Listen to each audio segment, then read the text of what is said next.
হাত মিলাচ্ছি। ঠিক আছে, ভালো থেকো।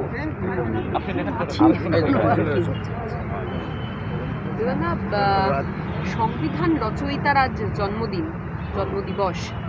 সংবিধান কি আদৌ বাঁচছে এই বাংলা তথা এই গোটা দেশ জুড়ে? সেই কথাই একটু আগে বলছিলাম। প্রথম আগামীকাল পয়লা বৈশাখ, তার পয়লা বাংলার নতুন বর্ষ শুরু হচ্ছে। সেই অভিনন্দন জানিয়ে আর বাবা সাহেব আম্বেদকরের পূর্ণ জন্মদিনে তার আগের দিন আজকে দাঁড়িয়ে কথা বলতে পারি, সংবিধান প্রণেতা ভারতকে যেভাবে বিশ্লেষণ করেছিলেন, ভারতের সমাজ ব্যবস্থা তাকে যেভাবে পর্যালোচনা করেছেন এবং ভারতের মানুষের ঐক্য, সংহতি, সম্প্রীতির মেলবন্ধন তৈরি করার জন্য তিনি সংবিধানের যে রক্ষা কবচ তৈরি করেছিলেন, আজকে সেটা আক্রান্ত, সংবিধানটাই আজকে আক্রান্ত হয়ে যাচ্ছে। এই অবস্থার সামনে দাঁড়িয়ে আমাদের উচিত হবে মানুষে মানুষে বিরোধ করে দেশের উন্নয়ন হয় না, দেশের সুনাম বৃদ্ধি হয় না। দেশকে বিদেশের সামনে কালিমা লিপ্ত করার হাত থেকে মুক্ত করতে অবশ্যই আমাদের মানুষে মানুষে বিরোধ সৃষ্টি করার এবং বাবা সাহেব আম্বেদকরের প্রণীত এই সংবিধানে যে অধিকারগুলো সমস্ত স্তরের মানুষের জন্য বিধিবদ্ধ আছে, তাকে রক্ষা করার লড়াই সংগ্রাম অবশ্যই ঐক্যবদ্ধভাবে করতে হবে। সমস্ত মানুষের এই যে সমাজটাকে একেবারে ছিন্ন ভিন্ন করার লক্ষ্যে মানুষের ঐক্য, যে শ্রমিক হোক, সে কৃষক হোক, যে শ্রম দেয় এবং শ্রমিক এবং কৃষকের শ্রমদানকারী মানুষের বড় অংশ সমাজে অবহেলিত, তারা বঞ্চিত। সেই মানুষ তাদের সামাজিক যে অধিকারগুলো, সেই অধিকারগুলো কেড়ে নেওয়ার জন্য প্রচেষ্টা চলছে।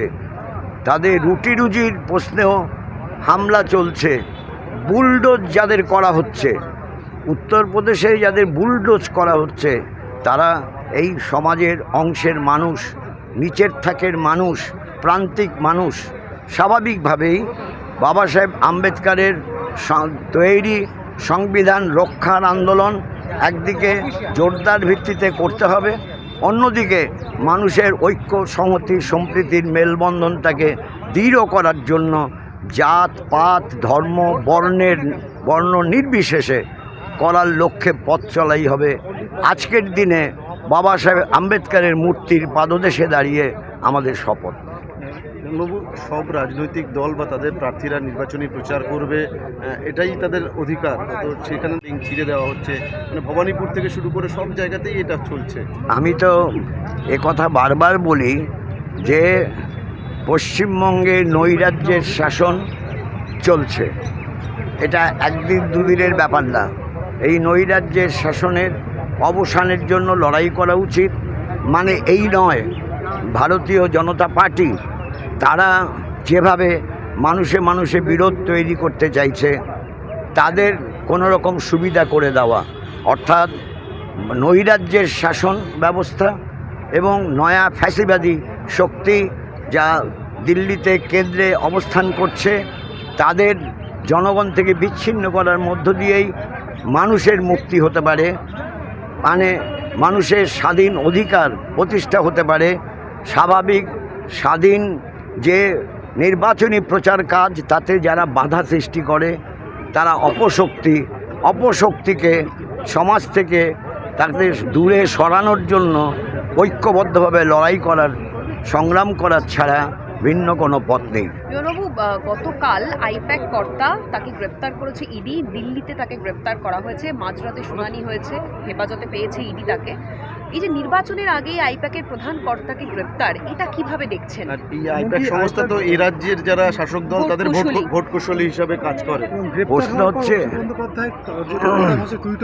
বলছে এটা ভয় দেখানোর রাজনীতি চলছে। ভয় দেখানোর মতো সুযোগ তৈরি করে, যারা অন্যায় করে, ব্যভিচার করে, যারা বেআইনি